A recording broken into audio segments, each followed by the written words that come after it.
सबको जैम सी की। मैं हूं पास्टर श्याम और आप देख रहे हैं होप चैनल हिंदी और साथ में मैं आपका स्वागत करता हूं आज के सैबत स्कूल के अध्ययन में। मेरे बहन भाइयों, हम इस साल के तीसरे त्रिमास में हैं और इस त्रिमास में हम सीख रहे हैं मरकुस की पुस्तक और आज हमारा छठा अध्याय है जिसको हम पढ़ेंगे, समझेंगे कि किस तरीके से परमेश्वर हमसे बात करता है और किसने अध्ययन हमें सिखाता है। आइए हम सब आज की इस चर्चा को आगे बढ़ाते हैं और हमारे बीच में जो है अतिथिगण है, मैं आप सबका स्वागत करता हूं।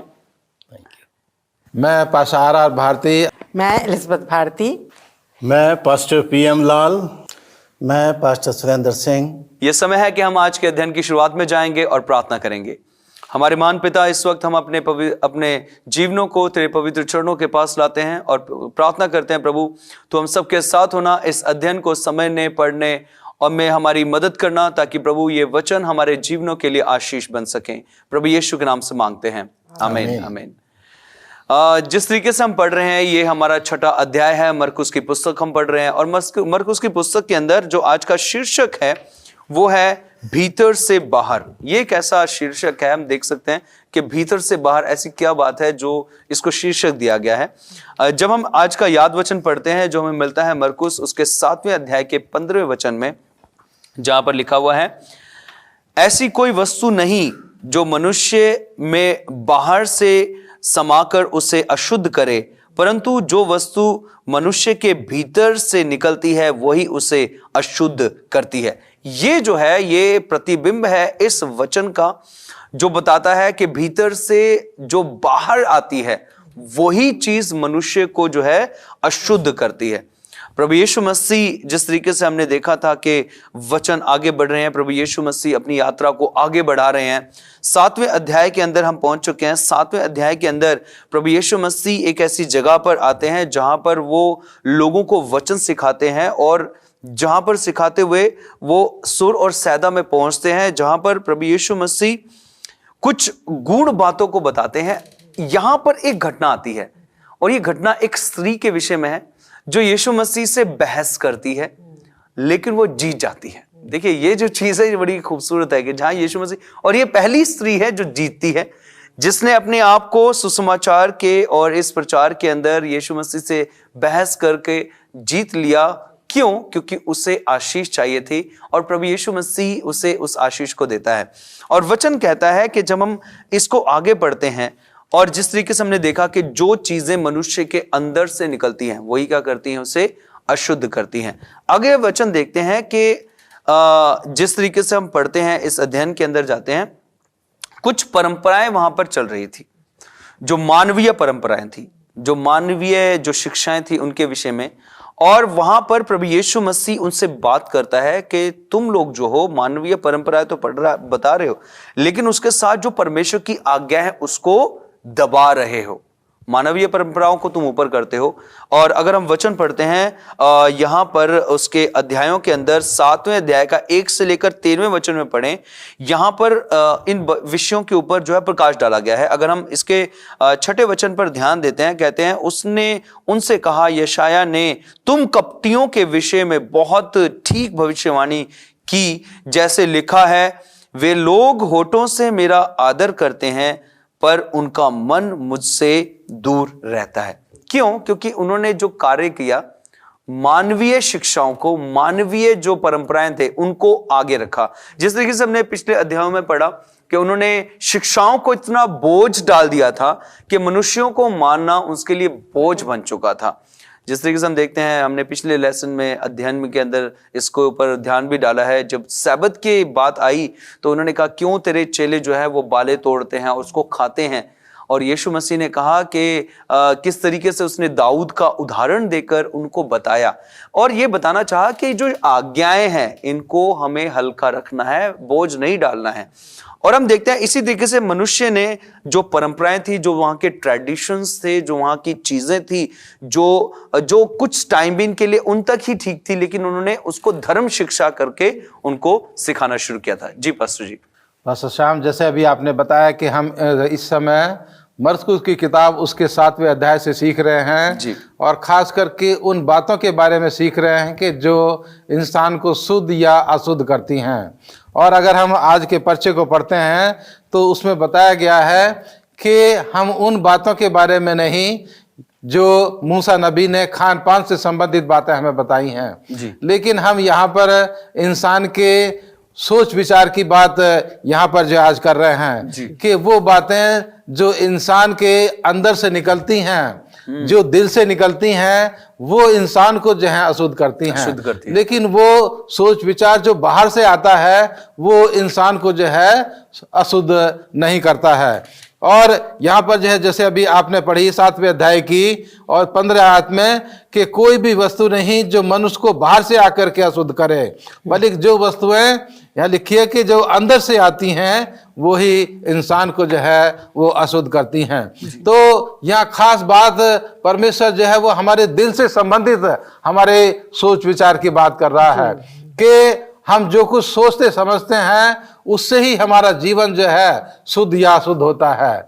अगर हम अच्छी बातें सोचते हैं तो हम अच्छे इंसान बनते हैं। अगर हमारी सोच विचार गलत है, खराब है, अपवित्र है, अशुद्ध है, तो उससे ही हमारा जीवन जो है वो अशुद्ध बनता है। तो यहाँ परमेश्वर का वचन जो है आज मुझे और आपको यहाँ पर सिखाना चाहता है कि हम जो दिल से सोचते हैं, जो यहाँ 7वें अध्याय की 21, 22 और 23 आयत में लिखा है, क्योंकि भीतर से अर्थात मनुष्य के मन से बुरे बुरे विचार, व्याभिचार, चोरी, हत्या, पर स्त्री गमन, लोभ, दृष्टता, छल, लुचपन, कुदृष्टि, निंदा, अभिमान और मूर्खता निकलती है।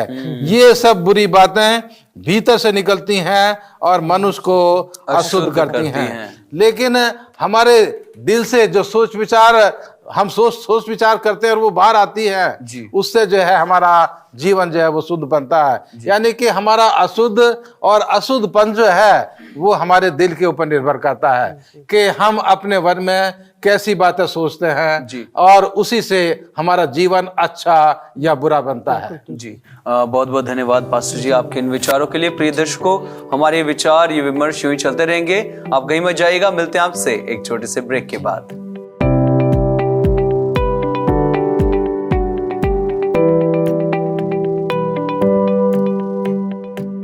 प्रिय दर्शकों, आपका स्वागत है फिर से ब्रेक के बाद। हम चर्चा कर रहे हैं मरकुस की पुस्तक में और देख रहे हैं किस तरीके से प्रभु यीशु मसीह अपने कार्य को आगे बढ़ा रहा है, और जानते हैं हम कुछ और बातों को हमारे अतिथिगणों से। जी, जैसा कि अभी हम लोगों ने सीख रहे हैं बहुत अच्छी बातों को, और अभी एक बहुत रुचिकर दृश्य हमारे सम्मुख आता है जो अध्याय 7 में हम लोग देख सकते हैं, जिसका हमारे मंगलवार का शीर्षक है कुत्तों की रोटी।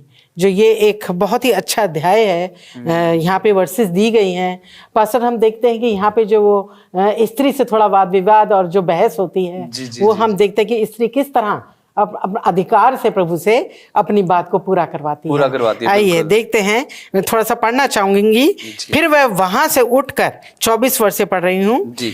फिर वह वहां से उठकर सूर और सैदा के देश में आया और एक घर में गया और चाहता था कि कोई ना जाने, परंतु वह छिप ना सका। और तुरंत एक स्त्री जिसकी छोटी बेटी में अशुद्ध आत्मा थी उसकी चर्चा सुनकर आई और उसके पांवों पर गिर गई। यह यूनानी और सुरुफिनी की जाति की थी, यह अन्य जाति की स्त्री थी। और यीशु हम देखते हैं कि वो यहूदियों से हटकर सूर सैदा देश में आया है और उसने उससे विनती की कि मेरी बेटिया में से दुष्ट आत्मा निकाल दे। उसने उससे कहा, पहले लड़कों को तृप्त होने दे, क्योंकि लड़कों की रोटी लेकर कुत्तों के आगे डालना उचित नहीं है। उसने उसको उत्तर दिया, सच है प्रभु, तो भी कुत्ते भी तो मेज के नीचे बालकों की रोटी का चूर चूर खा लेते हैं। उसने उससे कहा, इस बात के कारण चली जा, दुष्ट आत्मा तेरी बेटी में से निकल गई है। उसने अपने घर जाकर देखा कि लड़की खाट पर पड़ी है और दुष्ट आत्मा निकल गई। ये बहुत ही रुचिकर दृश्य हम देखते हैं यहाँ पर। प्रभु जब यहाँ पर हैं, छुप कर चाहते हैं कि कोई इसको देख ना ले। शायद विश्राम करना चाहते थे थोड़ी देर के लिए कि वो इतना कार्य कर कर आए थे, परंतु वो छुप नहीं सके और वो स्त्री उनके पास आ गई। और हम देखते हैं यहाँ पे कि वो स्त्री जो है एक अन्य जाति की स्त्री है, परंतु क्या है कि यीशु मसीह के पास आती है। और जैसा कि यहाँ वर्णन किया गया है कुत्तों की रोटी का, प्रभु यीशु कहते हैं कि जो है बालकों की रोटी को हम कुत्तों के आगे नहीं दे सकते। तो वो स्त्री यहाँ पे क्या जवाब देती है हैं, उसको अपनी बेटी से बहुत प्रेम था बहुत प्रेम। और वो चाहती थी कि प्रभु जो है मेरी बेटी को चंगा करे। जी। वो समझ सकती थी कि ये यहूदी लोग हैं बिल्कुल। और एक उच्च उसके हैं तबके के लोग हैं, यहूदी लोग हैं, और हम तो एक अन्य जाति के लोग हैं जो निम्न कोटि के लोग हैं। जी। वो समझती थी अपनी स्थिति को, परंतु वो यहाँ पे क्या जवाब देती है हम देखते हैं, बहुत ही रुचिकर वो जवाब देती है बिल्कुल। और कहती है कि जैसे घरों में कई बार कुत्ते भी रहते हैं, ऊपर लोग खाना खाते हैं टेबल पे बैठ के, और उनके घर में कुत्ते भी रहते हैं, जी। तो कहती है जो टेबल से चूर चूर गिरता है वो वही खा लेते वो भी तो वो कुत्ते खा लेते हैं, हैं। बिल्कुल। तो प्रभु तू मुझे ऐसा ही समझ ले कि मैं वो हूँ और तू मेरी बेटी को चंगा कर दे। और यीशु जो है, प्रभु यीशु उसकी बात से स्तब्ध रह जाते हैं बिल्कुल, कि क्या इसने मुझे जवाब दिया है। क्या क्या ऐसा नहीं था कि वो चंगा नहीं करना चाहते थे, ऐसी बात नहीं थी। प्रभु ने कभी भेदभाव नहीं किया, कभी भी, परंतु प्रभु यीशु ने उसको कहा, वो खुश हो गए, उसके जवाब से बहुत खुश हुए। और हम देखते हैं कि उसने जो है प्रभु यीशु ने कहा कि तू जा, खुश होकर जा, तेरी विश्वास ने जो है तू लेकर आई है विश्वास, और इस अधिकार के साथ आमीन। वो मध्य अधिकार से कहती है कि कुत्ते की रोटी भी तो खाते हैं, कुत्ते भी तो खाते हैं। तो इस तरीके से हम देखते हैं कि उस स्त्री ने विश्वास के साथ प्रभु से मांगा और अधिकार से मांगा कि प्रभु तू हमें दे, जो मैं चाहती हूँ, मेरी जरूरत जो है इसको पूरा कर। और देखते हैं कि प्रभु ने उसकी जरूरत को, जो उस समय की उसकी जरूरत थी, उसको पूरा किया। आमीन। तो अजीजों, ये जो चीजें हमारे लिए हैं बहुत ही महत्वपूर्ण हैं। हमारा प्रभु कभी भी हमारे बीच में भेदभाव नहीं करता। ये नहीं कि किसी तरह का ऊंच या नीच, वो सबके लिए समान है, उसका हृदय सबके लिए है, क्योंकि वो सबसे प्रेम करता है और वो ये चाहता है कि हम सब जो है उसके प्रेम में, उसके विश्वास में बने रहें और उससे मांगे, उससे हम मांगे अधिकार के साथ, और वो हमें विनती करते हुए उसके भय में रहते हैं और वो हमारी दुआओं को सुनता है। हमारी आज भी अगर हम कुछ मांगते हैं तो हमारी दुआओं को वो सुनता है। आपने बड़ा अच्छा सिस्टर यहाँ पर बताया कि रोटी के विषय में प्रभु, यहूदी जो कौम थी ये अपने आप को बहुत सुपीरियर, बहुत ऊंचा समझती थी और अन्य जातियों को बिल्कुल ये बहुत नीचे जात का इनको समझती थी। जी बिल्कुल। तो वो जो उनकी समझ थी प्रभु यीशु मसीह बहुत अच्छी तरह जान रहे थे और यही विश्वास चेलों के अंदर भी पाया जाता था। तो यीशु मसीह उस टाइम के ऊपर उस अंतर को स्पष्ट करने के लिए चेलों के मन से कि परमेश्वर के लिए अन्य जाति और यहूदी कौम जो है दोनों बराबर हैं और जो परमेश्वर का डर मानते हैं प्रभु उनको प्यार करता है। तो बहुत अच्छा विचार है ये आपका, थैंक यू वेरी मच। और हम देखते हैं कि ऐसे ही प्रभु यीशु मसीह बड़े बड़े आश्चर्यक्रम और बहुत बड़े बड़े काम करते हुए जगह जगह घूम रहे हैं। सूर और सैदा से जब वो सूर से चलते हैं तो बड़ा राउंड चक्कर लगा के जो है वो सैदा में पहुंचते हैं। और जब वहां पहुंचते हैं तो वहां लिखा है बाइबल में कि यदि आप पढ़े मरकुस 7वां अध्याय उसके 31वें वचन से, तो वहां एक व्यक्ति को वो लेकर आते हैं प्रभु यीशु मसीह के पास चंगाई के लिए, जो जुबान से भी हकला है और बहरा भी है, उसको सुनाई भी नहीं उसको देता है जी। तो ऐसे लोग जो हैं संसार में बहुत सारे हैं और परमेश्वर ने हमें बोलने के लिए जीभ जो अब दी है ताकि हम प्रभु का गुणानुवाद कर सकें। और परमेश्वर ने हमको जब वो कान दिए हैं ताकि हम प्रभु के वचन को सुन सकें। और इस व्यक्ति के वो दोनों ही जो थे क्या थे, दोनों ही क्या थे, दोनों ही बंद थे।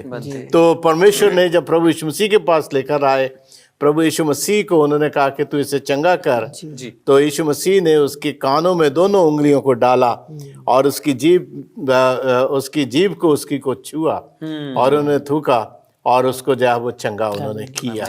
तो ऐसे बहुत सारे मिराकल प्रभु यीशु मसीह ने किए ताकि जो शैतान ने जिन जिन हमारी गुणों को या विशेषताओं को शैतान ने बांध रखा है, जी बिल्कुल, परमेश्वर ने उनको स्वतंत्र किया ताकि हम प्रभु की स्तुति, उसका गुणानुवाद कर सकें, उसके नाम की महिमा, उसके नाम की बड़ाई करते हुए उसके प्यार में बढ़ सकें।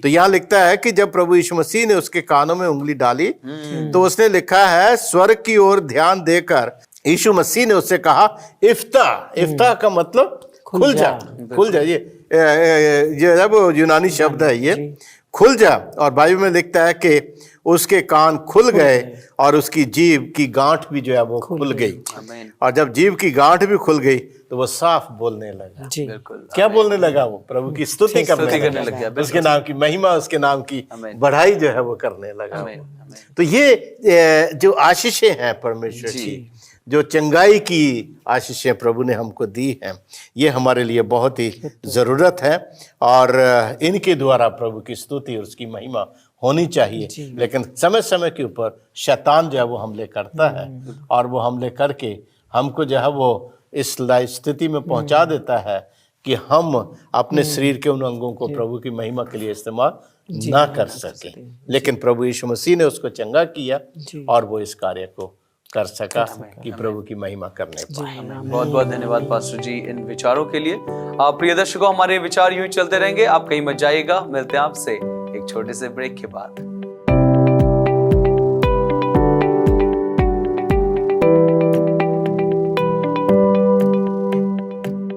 प्रिय दर्शकों, आपका स्वागत है फिर से ब्रेक के बाद। हम चर्चा कर रहे हैं मरकुस की पुस्तक, और जहां देख रहे हैं कि प्रभु यीशु मसीह एक ऐसी जगह पर है जहां विवाद हो सकता है, जहां पर जो लोग एक दूसरे को पसंद नहीं करते, लेकिन वहां पर प्रभु यीशु मसीह सेवा कर रहा है और किस तरीके से लोग प्रभु के पास आ रहे हैं। आइए हम इस चर्चा को आगे बढ़ाते हैं और चलते हैं अपने अतिथिगणों के पास। जी पास्टर जी।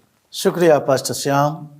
प्रिया जी, जो आज इस वक्त जो है मेरे और आपके बीच में जो एक पुस्तक है वो है मरकुस, जो मुझे और आपको जो है खुदावन की सेवकाई किस तरीके से शुरू हुई और उसकी सेवकाई जो है कितनी कारगर जो है मेरे और आपके जीवन के लिए जो है वो आरंभ हुई। जी।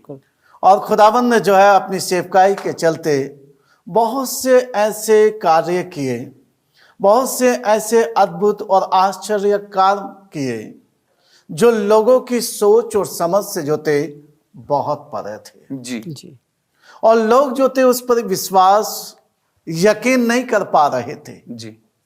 और आज भी हम देखते हैं कि जब खुदा का कोई दास खुदा के पाक कलाम से उसके लोगों को मुखातिब करता है, रूबरू करता है, बड़ा मुश्किल होता है कि लोग उस पर यकीन नहीं करते हैं। आइए मेरे साथ में देखेंगे एक ऐसा पहलू जिस पर आज भी जो है वाद और विवाद जी कायम बना हुआ है।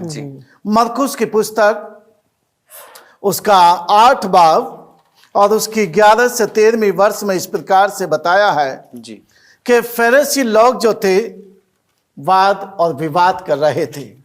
आखिर किस बात पर कर रहे थे? वो खुदावन को जांचना चाह रहे थे, वो उसे परखने की कोशिश कर रहे थे। जी। किस जरिए? कि कोई तू आज भी हमें कोई ऐसा चिन्ह दिखा जिससे क्या हम तुझ पर यकीन करें कि वाकई ही तू आश्चर्य कर्म करने वाला परमेश्वर।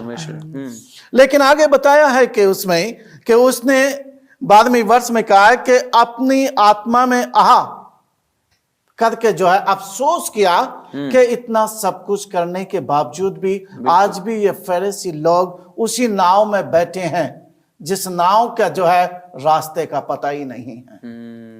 बिल्कुल। प्रिया जी, जो आज भी जो जीवन है वैसा ही मेरा और आपका गुजर रहा है। बिल्कुल। कलाम कहता है कि 13वीं वर्ष ने उसमें आगे बताया है 13वीं वर्ष में कि खुदाबंद ने जो है उन लोगों से ये कहा कि जो लोग आश्चर्य कर्म और चिन्हों पर अपने आप को निर्धारित किए हुए हैं, जी, खुदा ने उनको कहा है इनको वैसा ही रहने दो। बिल्कुल। और 13वीं वर्ष कहती है कि फिर वो वहां से जो है उन्हें छोड़ करके नाव में बैठ करके चल दिए। चला। और जब वो नाव में बैठ करके आगे की ओर चल दिए तो उसके खुदावन के जो शिष्य थे उन्होंने सिर्फ अपने साथ क्या ली? एक रोटी ले ली।